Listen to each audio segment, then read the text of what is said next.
Nós continuamos procurando compreender melhor o amor. E há algo muito importante a considerarmos como pressuposto para esse entendimento. Nós somos seres que amam. Nós amamos. Afinal de contas, nós fomos criados por um Deus que é amor. E fomos criados à imagem e semelhança desse Deus que é amor. Mas ocorre que o pecado deturpou todas as áreas da vida humana e devido a essa condição, as pessoas passaram a amar errado, a amar torto, a amar na ordem e na prioridade errada. Deus deveria ser sempre amado em primeiro lugar. E então recebemos esse amor, somos preenchidos por este amor.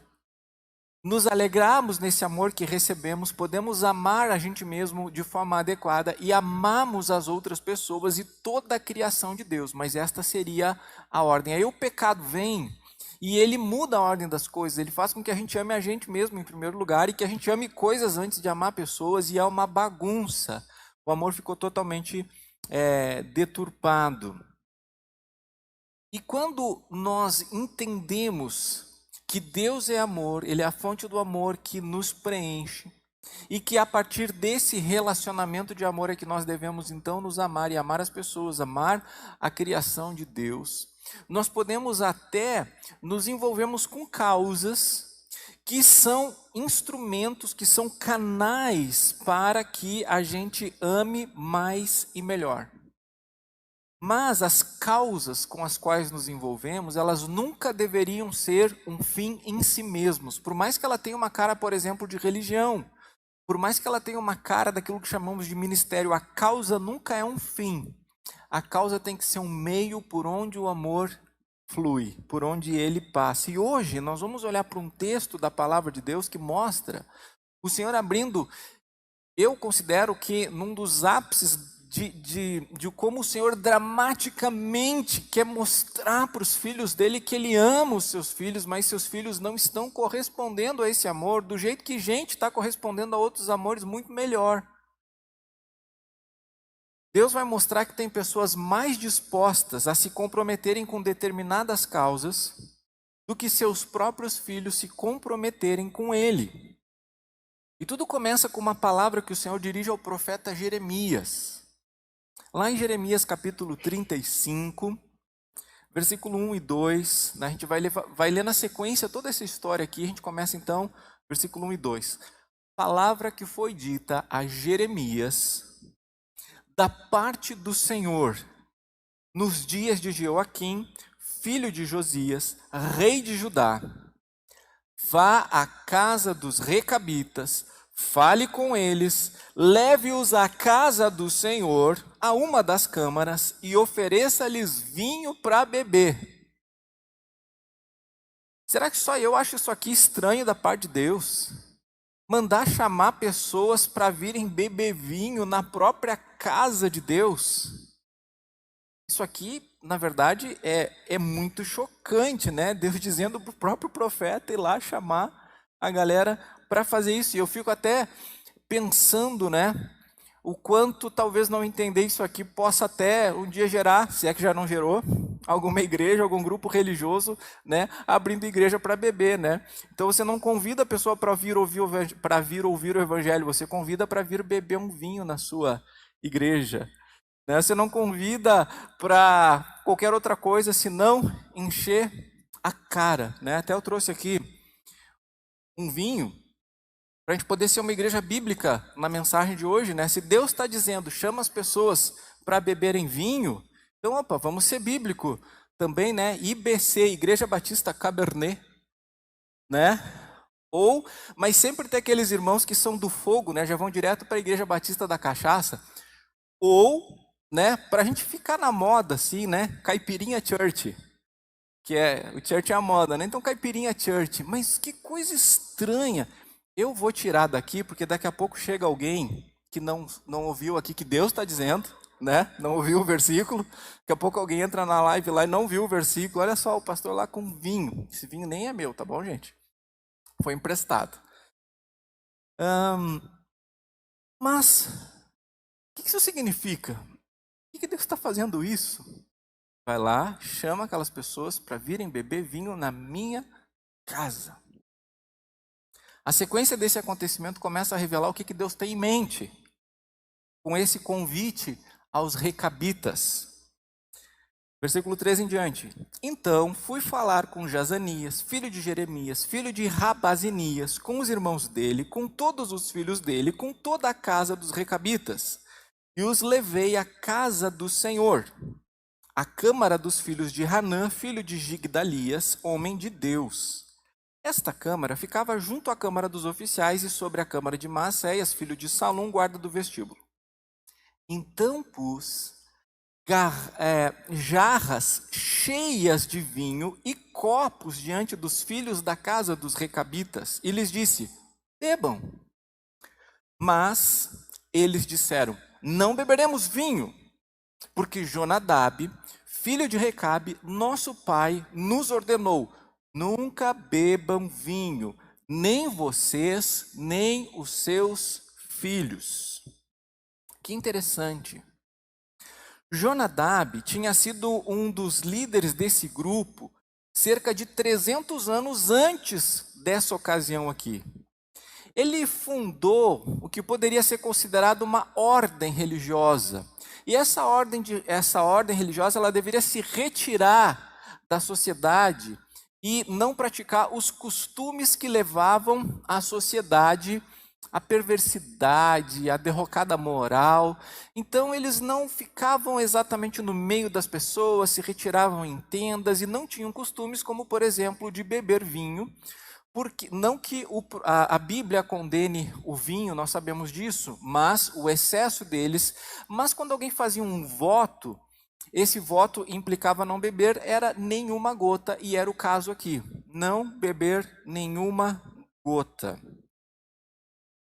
Então, como forma de sinalizar a sua decisão de não se corromper, nós temos esse grupo de pessoas 300 anos depois que Jonadab, seu ancestral, tinha estabelecido para eles: não bebam vinho, nem vocês, nem seus filhos. A gente vê isso dando certo 300 anos depois.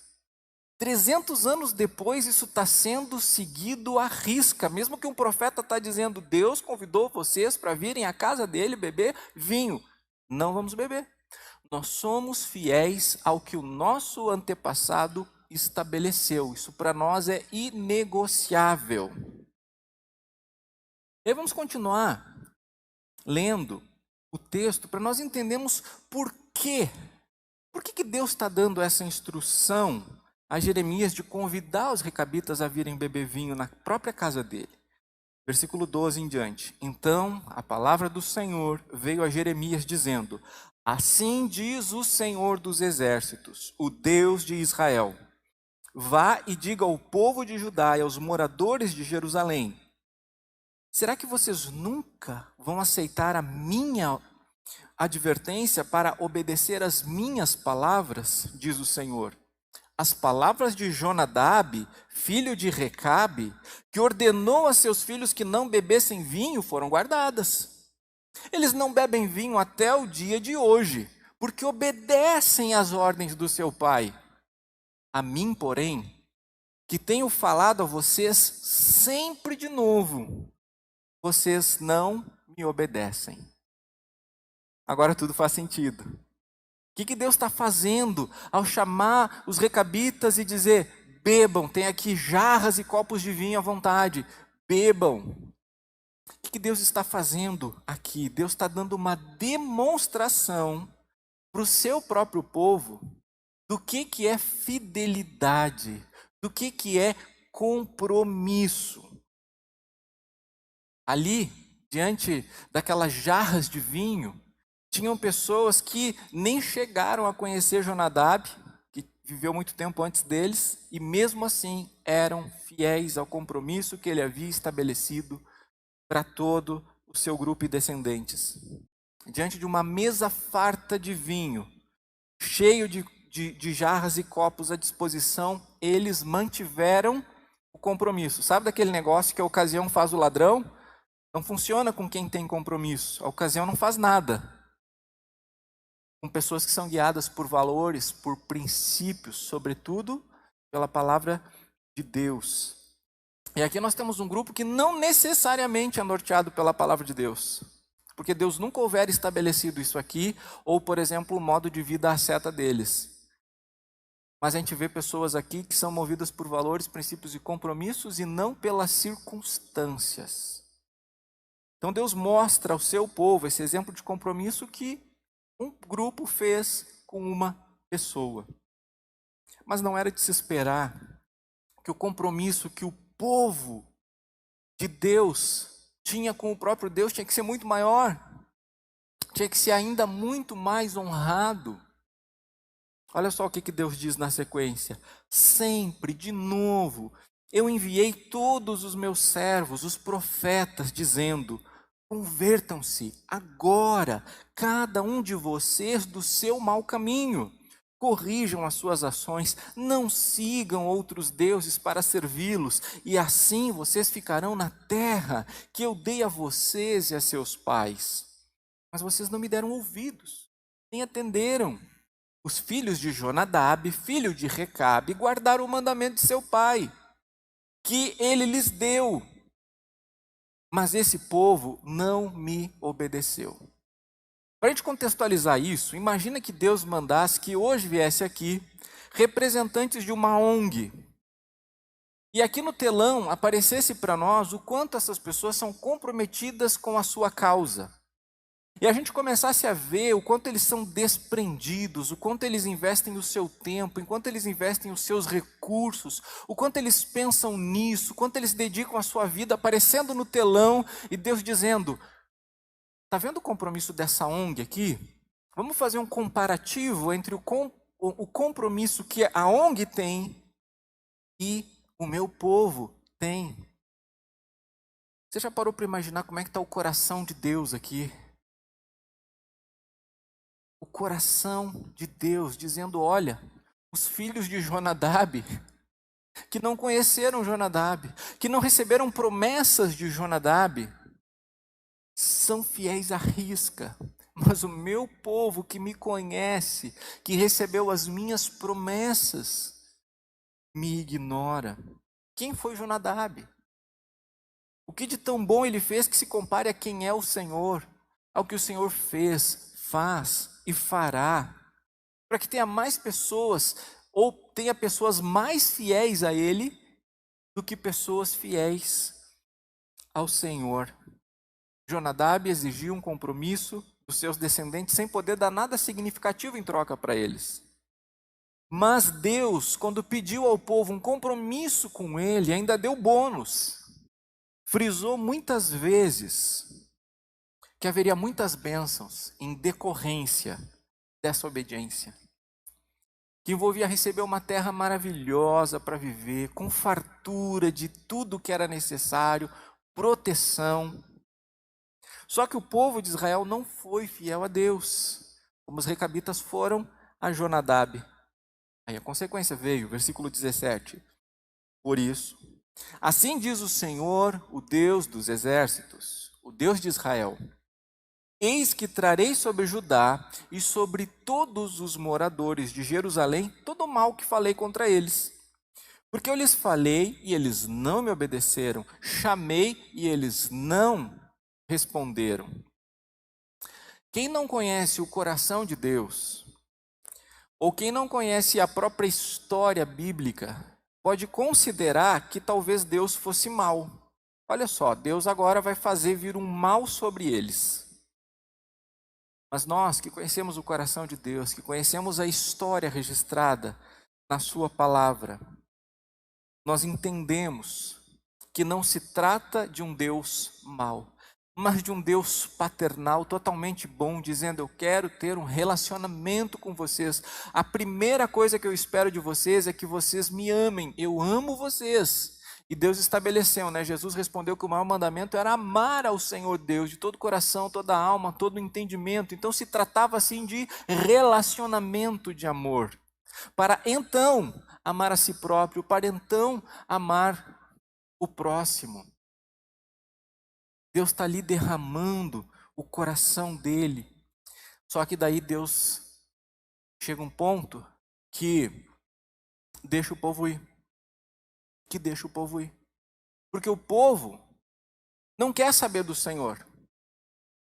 O povo, apesar de Deus estar dizendo, Deus de Israel, né? Interessante Deus se apresentando assim, né? Deus dos exércitos, Deus de Israel.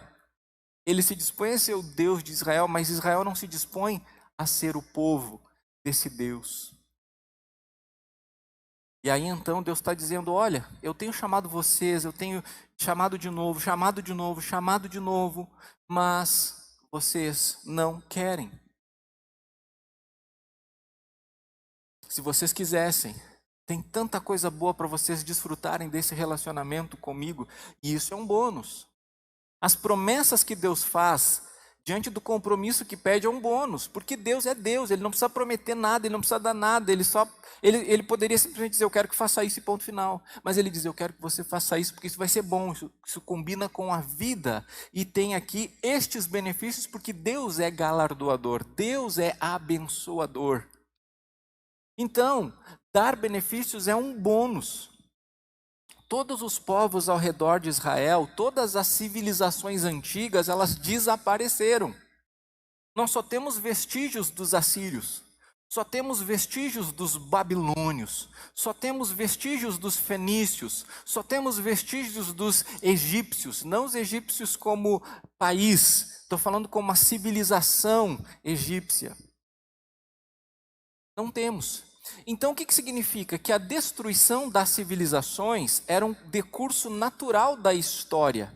O ser humano corrompido por causa do pecado não se contenta enquanto não eliminar o outro, enquanto não dominar o outro. Então todos os movimentos imperialistas que nós vemos no mundo, né, de civilizações dominando e destruindo civilizações, são efeitos do pecado nesse mundo, mas Deus está dizendo para Israel, não vai acontecer com vocês o que acontece com os outros povos, mas não vivam com outros povos, não vivam como eles, não vai acontecer o que acontece com eles, se vocês desfrutarem do relacionamento de amor comigo, mas eles não quiseram, então Deus disse, tudo bem, aquilo que eu avisei vocês vai acontecer, se é o que vocês querem. Como um pai procurando resgatar o coração dos filhos, Deus está ali, alertando, chamando, mas eles não deram atenção. Preferiram ficar comprometidos consigo mesmos, mas não com Deus. E aí, como um sinal e lembrança sobre como o compromisso importa, não sobre como o professar uma religião importa, como ser de um determinado grupo importa, mas o compromisso, que é uma demonstração prática daquele amor, como um sinal e lembrança, Deus estabelece agora um privilégio para os recabitas. Os recabitas, que nem eram israelitas, eles eram queneus, eles eram parentes lá do lado da esposa de Moisés, queneus, não eram israelitas, mas olha só o privilégio que vai acontecer agora. Versículo 18, Deus diz para Jeremias, né? E a casa dos recabitas, Jeremias disse, assim diz o Senhor dos exércitos, o Deus de Israel. Vocês obedeceram ao mandamento de Jonadab, o pai de vocês, guardaram todos os seus preceitos e fizeram tudo o que ele lhes ordenou. Por isso, assim diz o Senhor dos exércitos, o Deus de Israel, nunca faltará a Jonadab, filho de Recabe, um descendente homem para me servir. Ou seja, vocês são bons em honrar compromissos. E compromissos, vamos convencer aqui, que são compromissos que não mudam o mundo, não têm impacto na eternidade. Mas o que Deus está dizendo agora? Eu vou dar chance de vocês terem um compromisso comigo, com coisas que impactam a eternidade. Essa oportunidade aqui ela é muito surpreendente, porque somente os israelitas, especialmente os da tribo de Levi, chamados levitas, podiam servir no templo, e foi assim por 800 anos. Mas agora, Deus está dizendo que um povo de origem estrangeira vai servi-lo para sempre. E manuscritos históricos antigos registram que, de fato, os recabitas passaram a servir no templo reedificado de Jerusalém. Então Deus mostra claramente que não é porque alguém considera fazer parte do povo de Deus, que isso é alguma coisa ou que isso é o que basta. Se chamar povo de Deus seja suficiente. A partir desse momento fica claro que o compromisso é mais importante que o status e que o pertencimento a determinada religião. Nós vivemos um mundo confuso, um mundo absurdo, onde já é possível, no censo do IBGE, você responder que é um evangélico não praticante. Né? Na verdade, sempre teve, né? Mas no censo aparecer isso, né? Evangélico não praticante. Eu não gosto nem muito do termo evangélico, né? Ainda que a palavra de Deus diz que nós devemos defender unânimes a fé evangélica, ela não está falando de um segmento da sociedade religiosa chamado evangélico.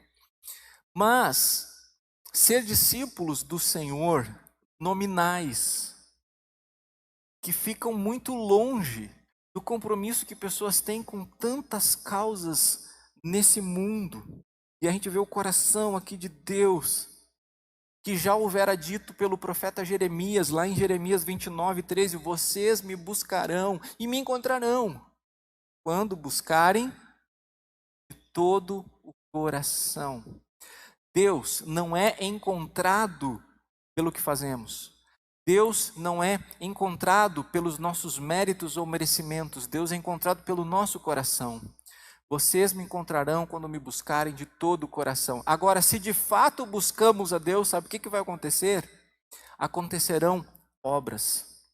Acontecerão ações que demonstram o nosso compromisso, tanto para dizer não ao que precisamos dizer não, quanto para dizer sim e nos envolvermos com este sim.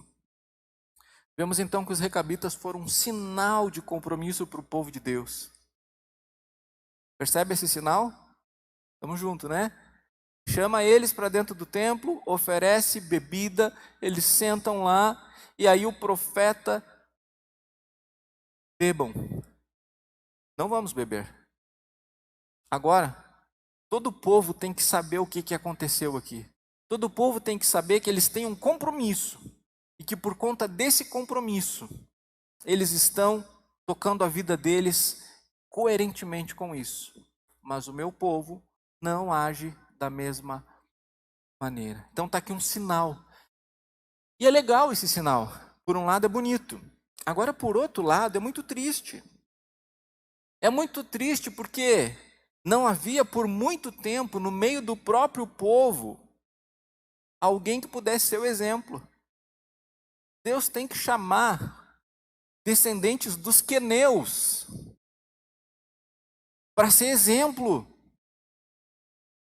Por muito tempo, não tem ninguém que Deus diga: olha, parte do meu povo aqui, como são fiéis, como são exemplos em adoração, como são exemplos em serviço, como são exemplos na forma como vivem. Não tem esses exemplos. Então Deus chama lá aquele grupo de queneus, os recabitas, os descendentes de Jonadab, e eles vão ser o exemplo do que é ser comprometido com uma causa.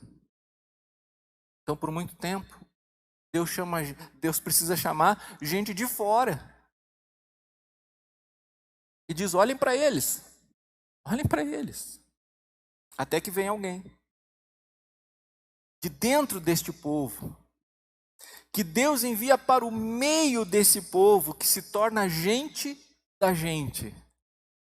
E aí, quando Deus envia esse alguém, olha o que o Senhor diz. Marcos 9:7 registra a voz do Senhor, aquele que dizia: eu sou o Deus dos exércitos, o Deus de Israel. Agora essa mesma voz diz: este é meu filho amado, escutem o que ele diz. Está falando de quem? Jesus. Jesus. Não precisa mais chamar os descendentes dos queneus para dizer: olhem para eles, escutem as histórias deles, porque agora o próprio Filho de Deus que tornou-se carne, e agora é povo do povo, o homem Deus. E Deus diz: está aqui o referencial, está aqui o exemplo, está aqui a fonte. Escutem ele. Escutem o que ele diz. O nosso padrão de como sermos amados e como amarmos agora é perfeito. Porque não é um exemplo de como se comprometer com as causas desse mundo, mas com o próprio Deus e com as causas do reino de Deus, ou com a causa do reino de Deus. Mas Jesus não é só um modelo, ele é a própria fonte e o destino do amor. Então, vivendo nele, olhando para ele, ouvindo ele, nós podemos viver um relacionamento prioritário do amor com Deus, a partir do qual tudo se organiza. Do jeito que os recabitas eram comprometidos com sua causa, isso é importante nós entendermos agora. Do mesmo jeito que lá, há centenas e centenas de anos, tinha um grupo chamado recabita, que era comprometido com aquela causa. Hoje, muitas pessoas são comprometidas com muitas causas. E existem muitas causas nesse mundo. Algumas válidas, outras nem tanto. Muitas coisas que consomem a força, o tempo e o recurso das pessoas. Mas que triste quando estas causas têm mais atenção das pessoas, até dos próprios discípulos e discípulas de Jesus, do que o amor e o envolvimento com a pessoa e a causa de Cristo. Isso não significa que tudo que nós fizermos tem que ser dentro do contexto da igreja local. Pelo contrário, nós devemos estar em todos os lugares, em todas as esferas sociais, ali, fazendo diferença. Mas nunca confundindo fins com meios. As causas precisam ser meios pelos quais nós entregamos amor. Um amor que recebemos porque estamos conectados na fonte, a fonte que vemos pela fé, a fonte que ouvimos ao lermos o que está registrado em sua palavra. Então não é errado o envolvimento com causas, né? O problema é que tem mais pessoas comprometidas com a causa dos animais, com a causa dos direitos humanos, com a causa política e com a própria religião, muito mais comprometidos do que com Jesus. E esse é o problema. Posso me envolver com a causa dos animais? Posso me envolver lá na causa política? Acredito que pode. Mas isso não pode ser o fim. E isso não pode ter mais energia da sua parte do que o seu relacionamento com o Senhor, do que com a causa do reino de Deus. Precisamos deixar claro que o que fazemos acima de tudo é porque amamos ao Senhor. E a partir desse relacionamento de amor, nos amamos e amamos as pessoas e a criação de Deus. Então ouça Jesus e deixe Ele ressignificar a sua vida e as suas causas. E que Deus se alegre ao olhar para você e ver o quanto Ele é tudo na sua vida. E o quanto as coisas de Deus vêm em primeiro lugar na sua vida. Busquem em primeiro lugar o reino de Deus e a sua justiça. Meus irmãos, é isso. Deus não está dizendo vivam dentro de uma comunidade religiosa. Deus não está dizendo façam cultos 24 horas por dia. Deus não está dizendo façam jejum todos os dias. O que Deus quer é o nosso coração. E que a gente o busque em primeiro lugar e a gente entenda que o resto é resto. Não sem importância, mas totalmente menos importante do que Deus, do que as coisas de Deus. E aí quando a gente tem isso em primeiro lugar, o próprio Deus acrescenta as coisas. Ele acrescenta as oportunidades, Ele acrescenta os recursos. Por isso o próprio Senhor diz: não vivam preocupados com nada, o Pai de vocês sabe que vocês precisam das coisas. Só que quando a gente se desconecta do amor do Pai, porque não estamos permanecendo no Filho, em Cristo Jesus, quando a gente se desconecta, a gente perde a fonte. E como a gente perde a fonte, a gente acha que precisa se envolver e acaba se envolvendo em ciclos insanos, onde toda a nossa energia, todo o nosso vigor é perdido. Porque fazemos na nossa força e confundimos fins com meios, causas, efeitos.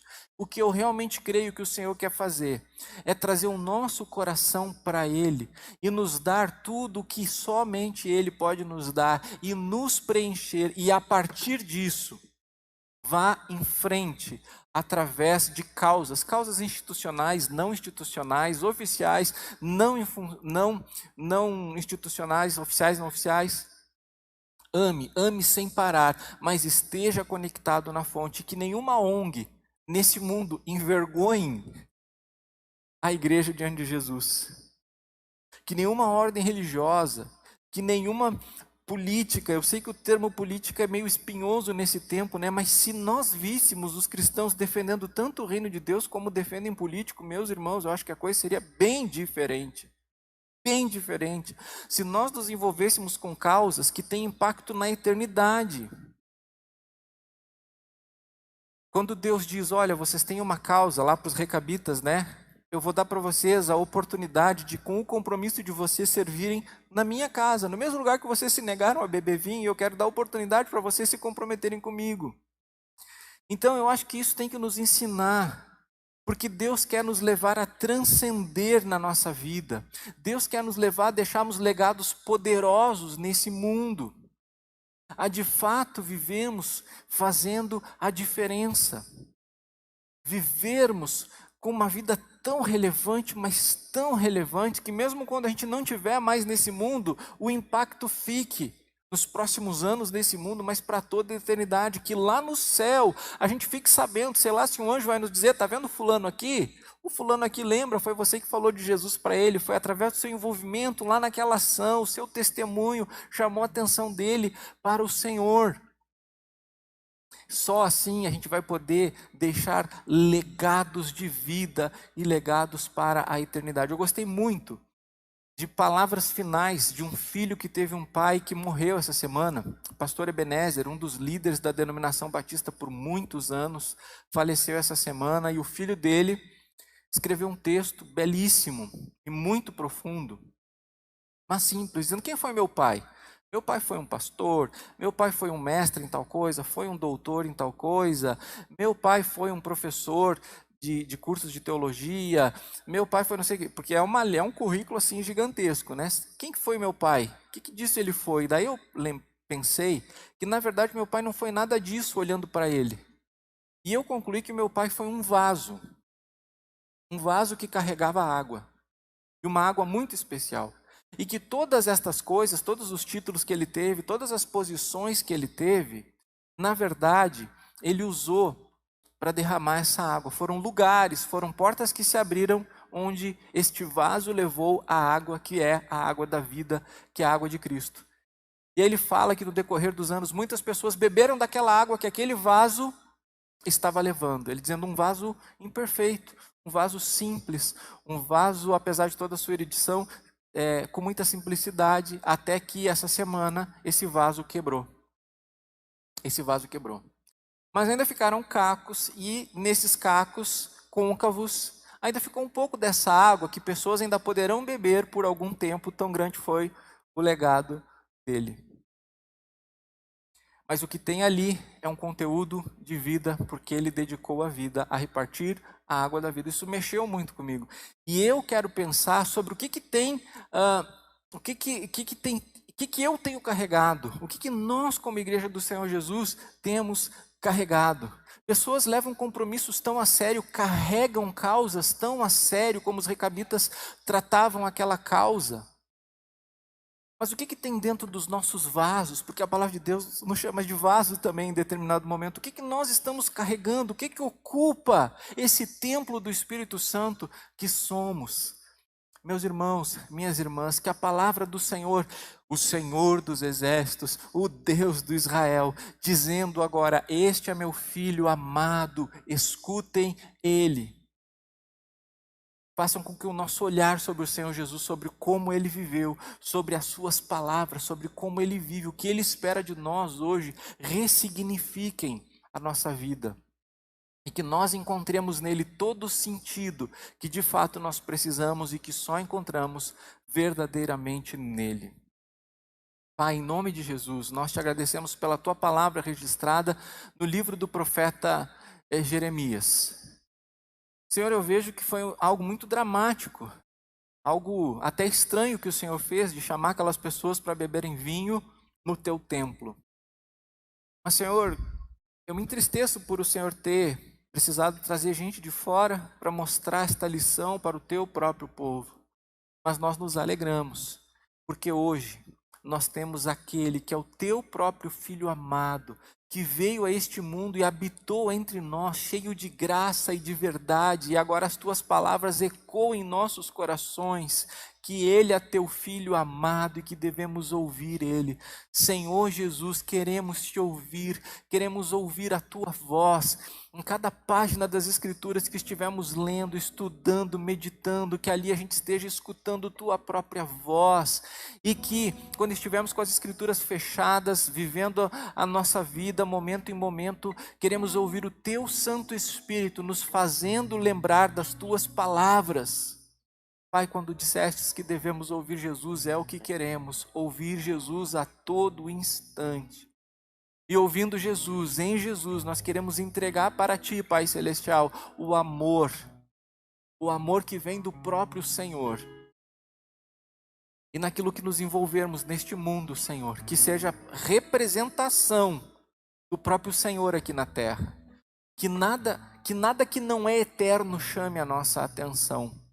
Que nada que não tenha efeitos eternos, que não vai mudar a vida das pessoas para a eternidade, tenha mais atenção da nossa parte do que pessoas que nesse momento morrem sem conhecer o Senhor e vão para o inferno, meu Deus.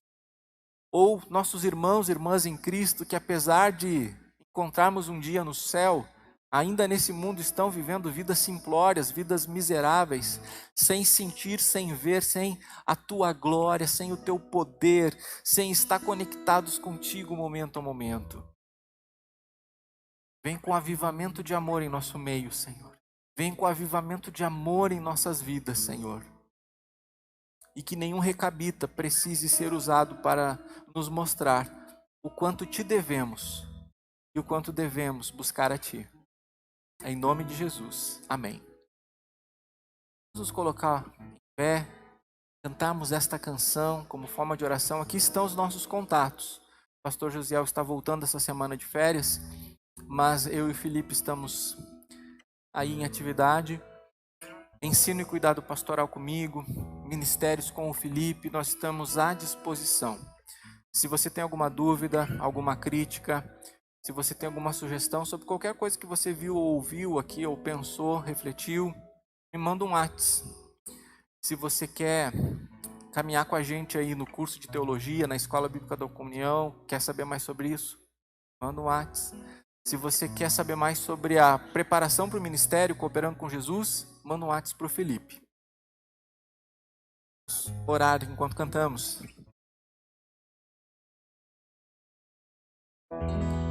Oh Deus, me sondas,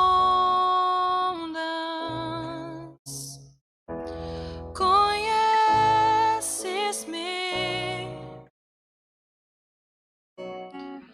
mesmo quando falho, eu sei, me amas. Estás presente a me cercar em todo tempo,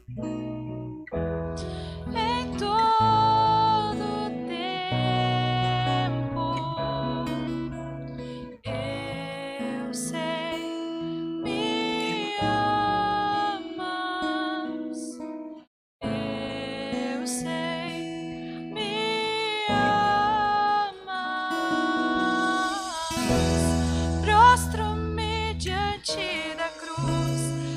vejo o sangue de Jesus. Nunca houve amor assim. Sobre a morte já venceu, sua glória o céu encheu. Nada irá me separar.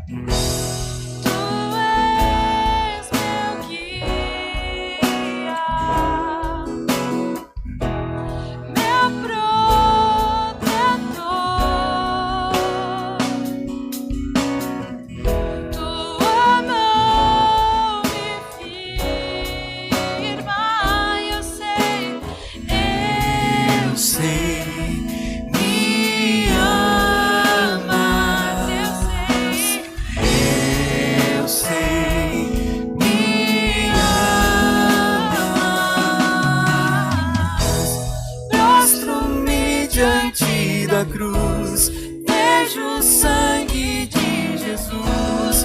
Nunca houve amor assim. Sobre a morte já venceu, sua glória o céu encheu. Nada irá me separar. O véu rasgou, o caminho abriu, tudo consumado está. O véu rasgou, o caminho abriu, tudo consumado está.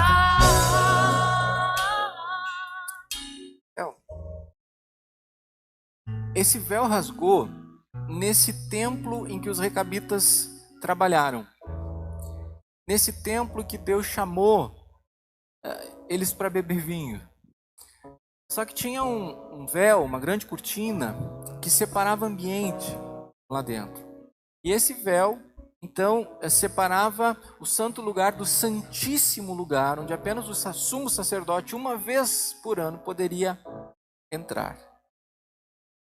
Séculos antes, Deus disse para os recabitas: venham para a minha casa, fiquem numa câmara. Não sei se você percebeu isso, porque haviam várias salas, várias câmaras anexadas ao templo.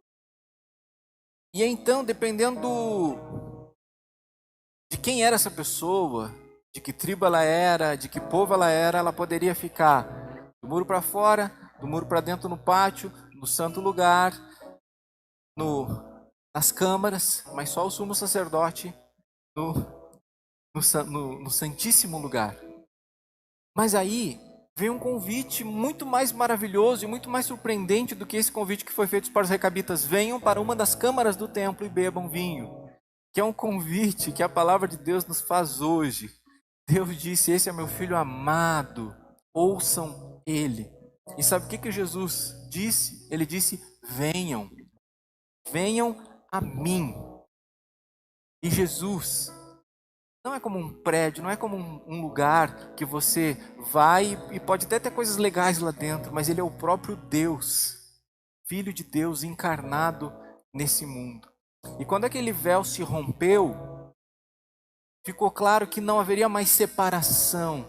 Por isso, o autor de Hebreus diz: venham com ousadia e entremos no Santo dos Santos, pelo novo e vivo caminho que é Jesus. Já pensou isso? Não é um convite para uma câmara.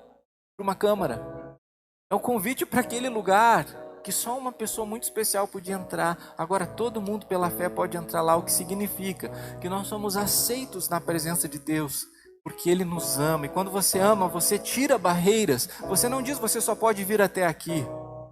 Diz: você tem lugar no meu coração. E aí quando a gente canta "Prostro-me diante da cruz", é para dizer obrigado. é para demonstrarmos gratidão, é para exaltarmos esse Senhor e reconhecermos o preço que Ele pagou para tornar isso possível. Por isso é diante da cruz. O véu rasgou, o caminho abriu. Vamos entrar. Vamos estar nesse caminho, momento a momento. Amém? O véu rasgou. O caminho abriu. Tudo consumado. O véu rasgou. O véu rasgou. O caminho abriu. Tudo consumado está. O véu rasgou. O caminho abriu. Tudo consumado está. Prostro-me diante da cruz, vejo o sangue de Jesus. Nunca houve amor assim. Sobre a morte já venceu, sua glória o céu encheu. Nada irá me separar.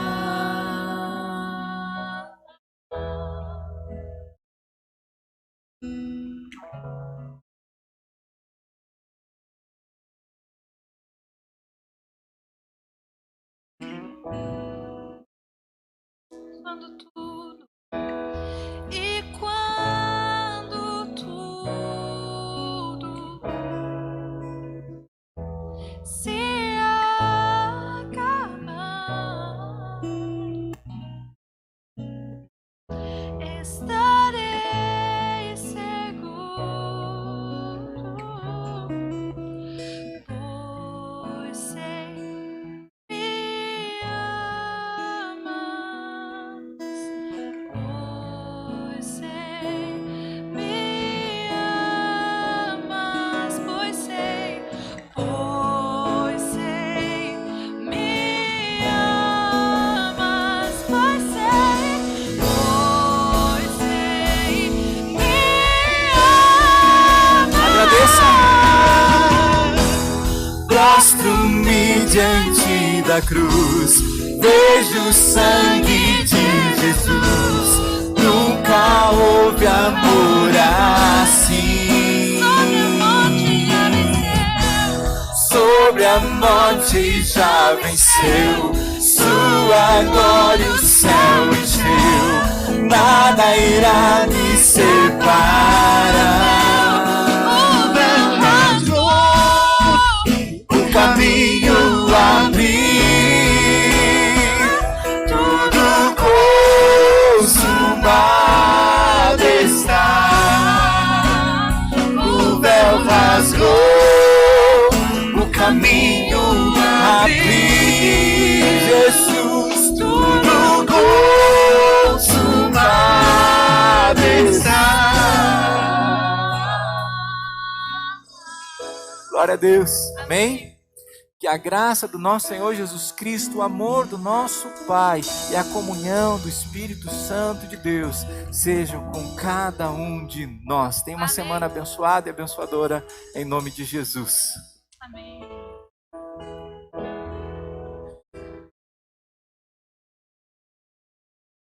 Tem um dó maior ali, irmão.